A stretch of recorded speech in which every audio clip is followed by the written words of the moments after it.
Perkenalkan, nama saya Rafa sebagai tentara Belanda. Kan nama saya Andre sebagai muat Blawa. Kenalkan, nama saya Arsilia Tiwa sebagai ibu guru. Perkenalkan, nama saya Abel sebagai narator. Perkenalkan, nama saya Caroline sebagai Yasinta. Perkenalkan, nama saya Amel sebagai Duatoru. Perkenalkan, nama saya Krisanta sebagai Danumba. Perkenalkan, nama saya Siva sebagai Duaduu. Perkenalkan, nama saya Aditya sebagai Segeree. Perkenalkan, nama saya Valentino sebagai Geron. Perkenalkan, nama saya Philo sebagai ketua adat. Perkenalkan, nama saya Krisan sebagai tentara Belanda. Selamat menyaksikan!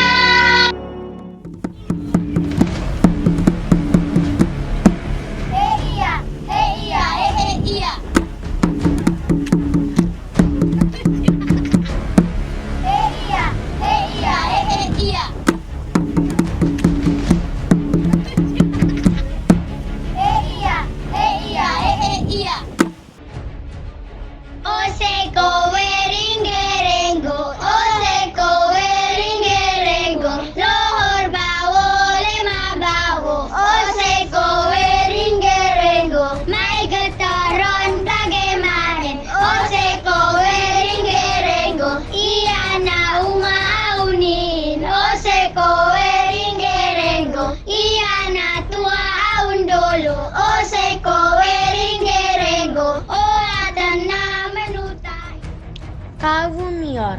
Selamat pagi anak-anak. Semangat pagi, Ibu Guru. Pagi ini kita akan mengikuti pelajaran tentang perjuangan bangsa Indonesia. Anak-anak, ada yang tahu apa seruan dari Bapak Proklamator? Ya, kamu dulu. Bangsa yang besar adalah bangsa yang tidak pernah lupa akan jasa para pahlawannya. Coba kamu Blawa, berikan contoh pahlawan dari Kabupaten Sika. 1. Duatoru Sri Kandi, Kabupaten Sika. 2. Tekaiku, pahlawan dari Nangai. Apa bunyi kahe dari Duatoru? Saya Sri Kandi, Kabupaten Sika, maju pantang mundur, cepat seperti ular pito, lincah seperti ular hidup. Sekarang kita coba membawakan cerita tentang perjuangan Duatoru Sri Kandi dari Kabupaten Sika. Perjuangan Duatoru Sri Kandi dari Kabupaten Sika. Bangsa yang besar adalah bangsa yang tidak pernah lupa akan jasa para pahlawannya. Duatoru adalah sosok pahlawan Kabupaten Sika, khususnya wilayah Tanah Air Maumere Timur.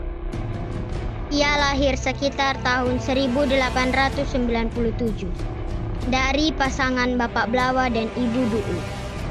Toru bukan berasal dari kalangan bangsawan, melainkan dari masyarakat bawah yang hidup dari berkebun dengan sistem ladang berpindah. Duatoru memiliki keahlian dalam menerawang dan mampu membaca tanda-tanda zaman di masa depan, sehingga ia sering dipanggil oleh para tua adat untuk menerawang ketika mereka hendak merencanakan sebuah upacara adat di kampungnya. Duatoru bertumbuh dewasa dan menikah dengan seorang pemuda yang bernama Geron. Duatoru dan Geron bersama masyarakat sedang menanam padi. Woi, berhenti dulu sebentar. Segere, au epai, kau dari mana? Saya dari hutan merampas ubi dan babi hutan di hutan ini ubinya. Tadi saya di hutan melihat tentara Belanda mau menyerang kampung kita. Apa? Kita harus berkumpul dan bersatu untuk melawan tentara Belanda.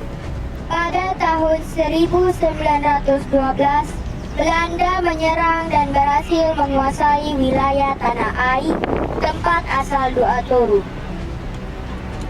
Semua penduduk pribumi diusir ke pegunungan. Semua laki-laki pribumi yang melawan ditangkap dan dibunuh. Sedangkan kaum perempuan ditangkap dan dikurung di sebuah lembah.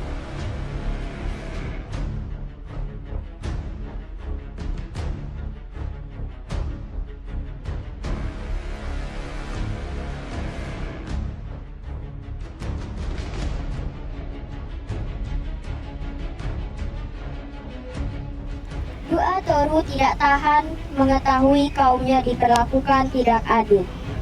Lalu mengundang tua-tua adat dan masyarakat lainnya untuk merencanakan penyerangan terhadap tentara Belanda.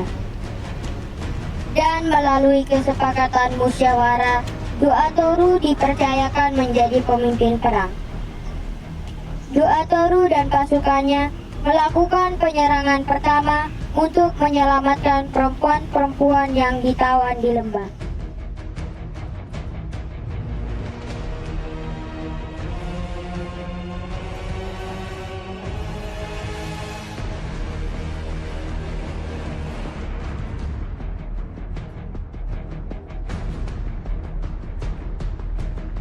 Toru berhasil memukul mundur pasukan Belanda dan berhasil membebaskan tawanan. Dua Toru semakin gigih bertarung. Dari lembah kurungan berlanjut di Kampung Wura, Tuabau, Tanah Rawa, dan berakhir di Denak. Pertempuran di Denak, pasukan Dua Toru dipukul mundur. Pasukan Dua Toru kemudian melarikan diri dan bersembunyi di dalam gua. Dan sampai saat ini, gua tersebut masih ada di Kampung Padujawan, Desa Natarmage, dan oleh masyarakat setempat disebut Liang Toru, yang berarti gua milik Dua Toru.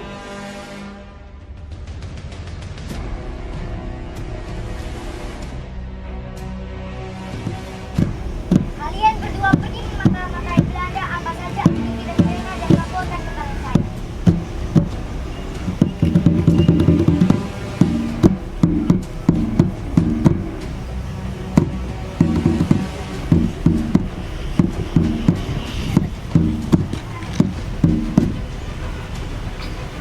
Dua Toru, sebentar lagi musim panen kapas. Tentara Belanda akan panen kapas di kebun. Baiklah kalau begitu, kita pergi membakar kebun kapas mereka. Dua Toru dan pasukannya pergi membakar kebun kapas milik Belanda. Dan Belanda akhirnya mengganti tanaman kapas dengan tanaman randu. Namun Dua Toru dan pasukannya terus membakar kebun milik Belanda tersebut. Belanda menjadi geram dengan strategi Dua Toru dan pasukannya. Belanda kemudian mengutus pasukannya untuk mencari dan membunuh Dua Toru. Di mana Dua Toru? Cepat katakan, di mana Dua Toru? Hah? Dua Toru? Dua Toru tidak ada di sini. Dua Toru tidak ada di sini. Over the man.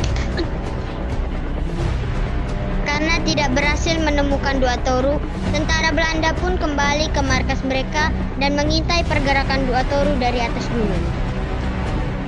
Akhirnya pada tahun 1916, ia gugur sebagai seorang pahlawan. Jenazah Dua Toru dibawa ke markas tentara Belanda di Desa Edat dan dikuburkan di sana.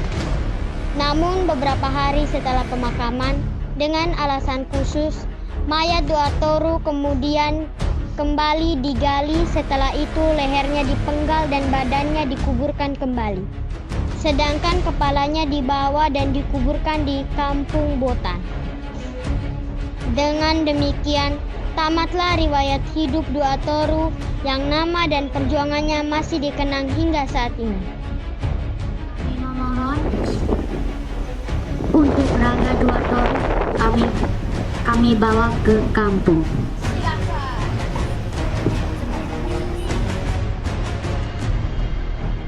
Nilai kepahlawanan dari Dua Toru. Dua Toru laksana secercah cahaya di balik kegelapan. Meskipun ia seorang perempuan, namun kegigihan Dua Toru dalam melawan penjajahan Belanda membawa harapan dan jiwa patriotisme masyarakat tanah air. Dua Toru juga adalah sosok pahlawan perempuan yang menjadi teladan bagi generasi muda Indonesia, khususnya kaum muda Sika dalam mengisi kemerdekaan warisan leluhur. Sekian dan terima kasih.